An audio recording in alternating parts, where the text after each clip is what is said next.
The ocean breeze in Portland, Maine, always carried a quiet kind of promise, a whisper of salt, wood smoke, and freedom. I used to stand by the window of my home, looking out at the bay, and think I had finally built a life that couldn't be shaken. My name is David Thompson, and at 42, I was a man who had clawed his way from nothing to everything I thought mattered. I owned Thompson Designs, an architecture firm known for building eco-friendly homes. My hands, calloused from years of drafting plans and inspecting construction sites, told the story of hard-earned success. Every house I designed had a piece of my soul in it, but none more than my own. I built this home on a small hill overlooking the ocean, a 3-bedroom sanctuary of glass and cedar. I designed it to be safe, warm, and filled with light.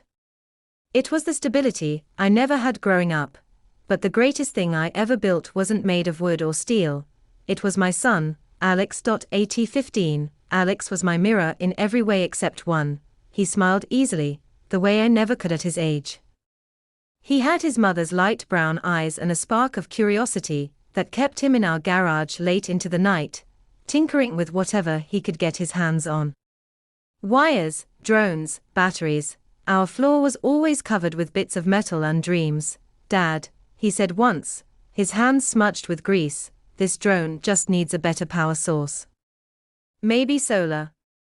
"Then let's make it work," I told him, and for a while, the hum of his machines and his laughter filled the house in ways that healed something inside me. I wasn't always this kind of father. 4 years ago, my marriage to Sarah fell apart. She left quietly one morning after saying the words that still echo in my mind, "You're building walls, David, not homes." She wasn't wrong. I'd been married to my work, chasing the life I never had instead of tending to the one I was living.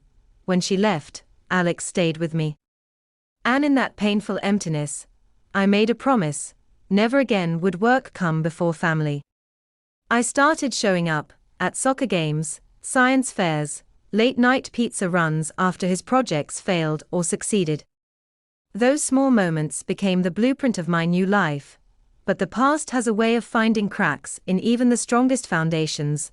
I was born on the other side of Portland, in a cramped apartment where shouting was the soundtrack of our nights.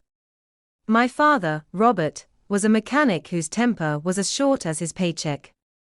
My mother, Margaret, spent what little we had on dresses and makeup, pretending we were better off than we were. My younger brother, Michael, was the dreamer, the one my mother coddled and my father excused.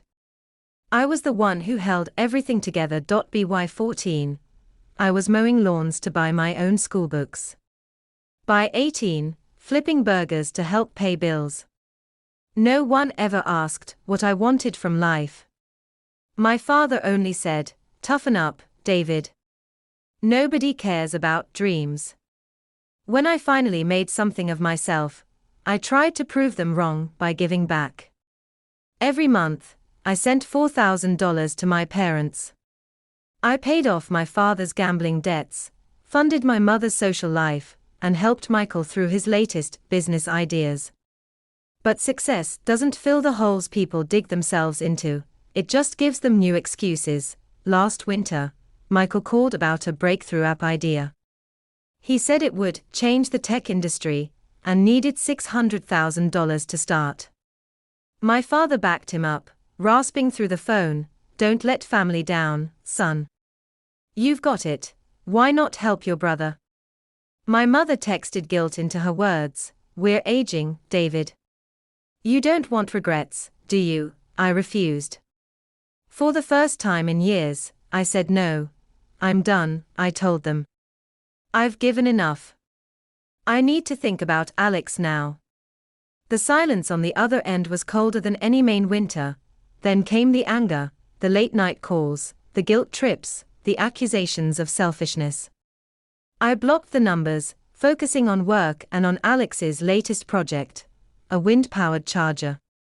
But peace was fleeting. One Saturday morning, while Alex and I were welding parts in the backyard, the doorbell rang. Standing there were my parents and Michael, uninvited. My father's eyes were hard, my mother's tearful, Michael's smug. They pushed past me into the living room. This investment's gold, my father said, slamming a folder on the table. Don't make your family beg. I already send you money, I replied calmly. That's where it ends. Family helps family, my mother whispered sharply, clutching my arm. Don't you feel ashamed? Michael's voice dripped with resentment. You've got everything, man. A mansion, a business, your perfect little life. You can't even help your own blood. I looked at each of them and said the words that had taken me a lifetime to learn. I owe you nothing but honesty. And the truth is, Alex comes first.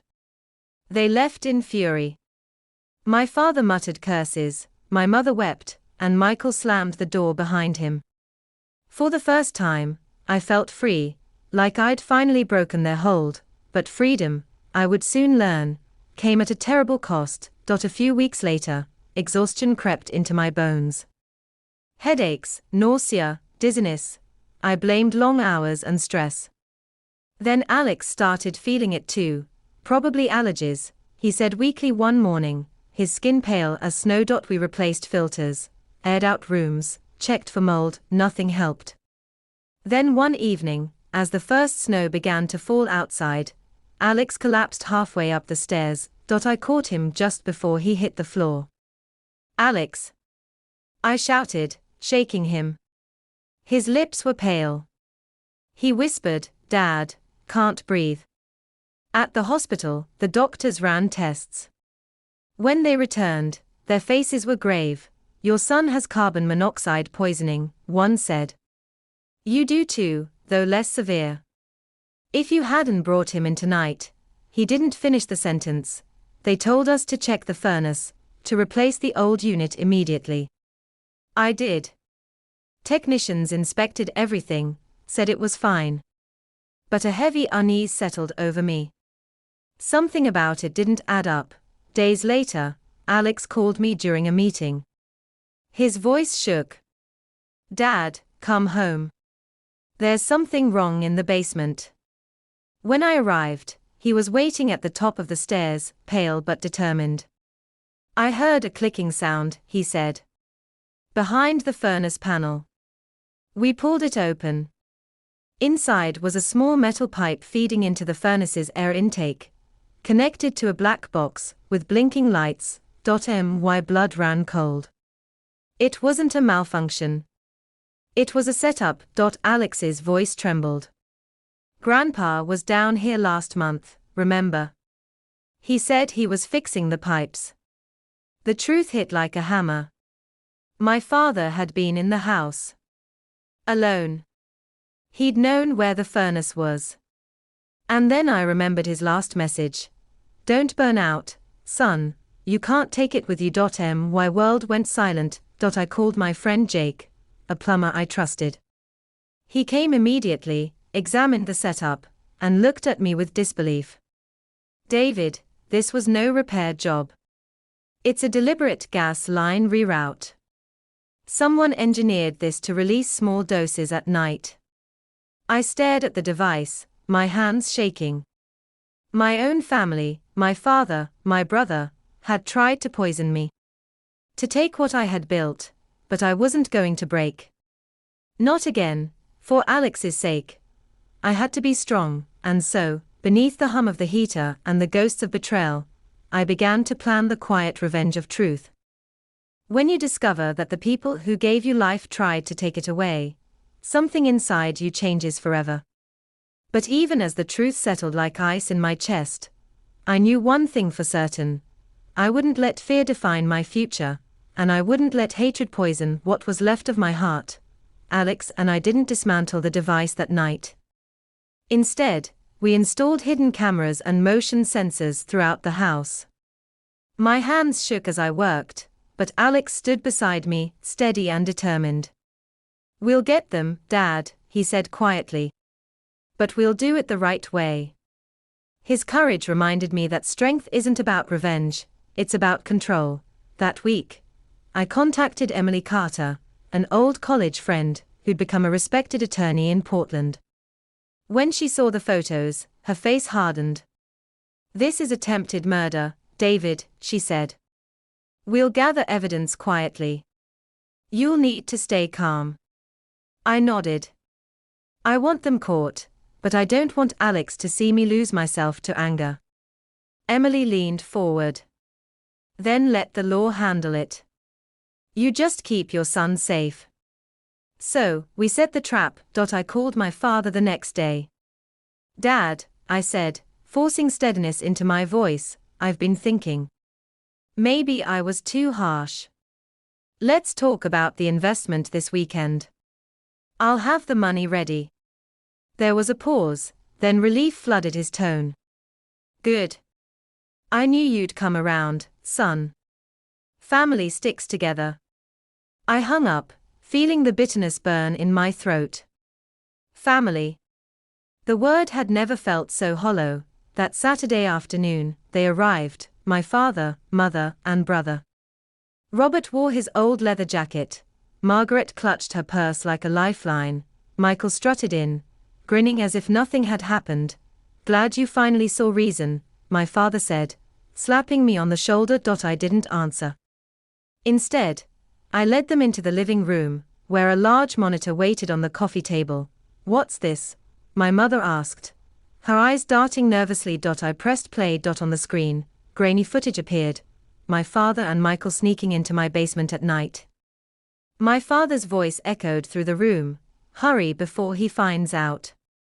Michael's reply followed, "We'll be rich once this is done." Silence filled the air, heavy and suffocating. My mother's hands trembled. "David, this isn't enough," I said. "The device you planted nearly killed your grandson. You wanted money, but what you did was unforgivable." My father's face twisted. "You're misunderstanding. I was fixing, don't lie," I snapped. "You were fixing your future without me in it." At that exact moment, a firm knock echoed through the house. 2 police officers entered, followed by Emily. My father's bravado melted. Michael's smirk vanished. "Robert and Michael Thompson," the officer announced, "you're under arrest for attempted murder." My mother gasped as they were cuffed. "Please, David," she cried. "You can't do this, they're your family." I met her tearful eyes and said quietly, "Family doesn't try to destroy each other. They led them away."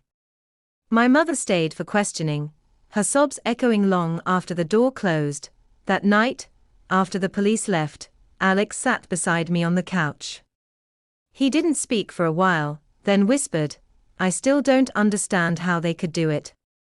I looked at him, this boy who had already seen too much of life's darkness, and said, "Some people never learn to love without taking. But we're not like them." In the weeks that followed, the investigation confirmed everything: the fingerprints, the wiring, the purchase receipts for the parts. The motive was clear: greed. My father wanted my assets, my brother wanted the business. The prosecutors called it a premeditated plot for financial gain. When the trial came, I sat in the courtroom beside Alex. My father refused to look at me. Michael avoided my eyes altogether. My mother sat behind them, weeping silently. The footage spoke louder than words ever could. When the verdict was read, there was no satisfaction, only a strange kind of calm. My father was sentenced to 28 years in prison. Michael received 20. My mother was given probation and barred from contacting us. Outside the courthouse, rain began to fall. Alex slipped his hand into mine and said softly, "It's over, Dad." I nodded. "Yes, son. It's finally over." But endings aren't always neat.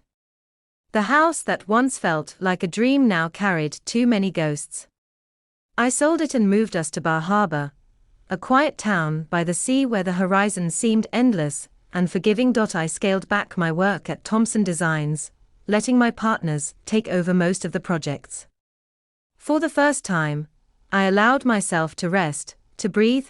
Alex started therapy to process what we'd lived through, and I joined him for the first few sessions. That's where we met Lisa Reed, a counselor whose calm presence could soften even the hardest day. She had a warmth in her eyes that reminded me of sunlight after a storm. At first, she was just Alex's therapist, helping him untangle fear from trust. But over time, she became part of our lives in quiet, natural ways: family dinners, walks along the pier, late-night talks over coffee. She understood pain without judgment, and somehow, she helped us both find our way back to peace. Months turned into a year. One evening, as the sun dipped behind the waves, Alex came to me holding a sketchbook. "I designed something new," he said. Inside was a logo, a small house embraced by waves.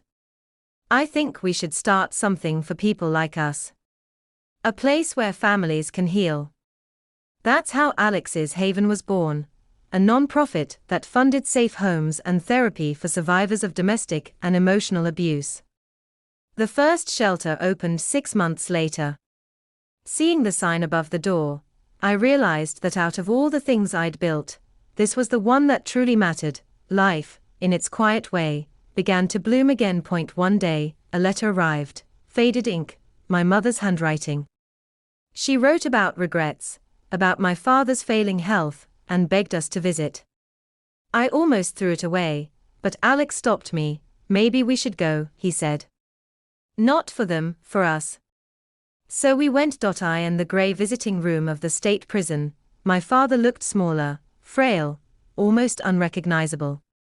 His voice cracked as he said, "I've lost everything." "I'm sorry, son." My mother wept silently beside him. I looked at them both and said, "We came not for revenge, but for closure." Alex, now taller and steadier than ever, stepped forward. "You hurt us," he said quietly. "But we're not going to carry your hate anymore." On the drive home, the silence was peaceful. When we reached the ocean, Alex asked me to stop the car. He pulled the letter from his pocket, tore it in half, and let the pieces scatter into the waves. I watched them drift away until they vanished. That night, as the stars reflected on the water, I realized we were finally free. Not because justice had been served, but because we'd chosen to live again. A few months later, I asked Lisa to marry me. She smiled, tears glinting in her eyes, and said yes. At our small seaside wedding, Alex walked her down the aisle as our ring-bearer. As I stood there watching them, I knew that life had come full circle, not in bitterness, but in grace.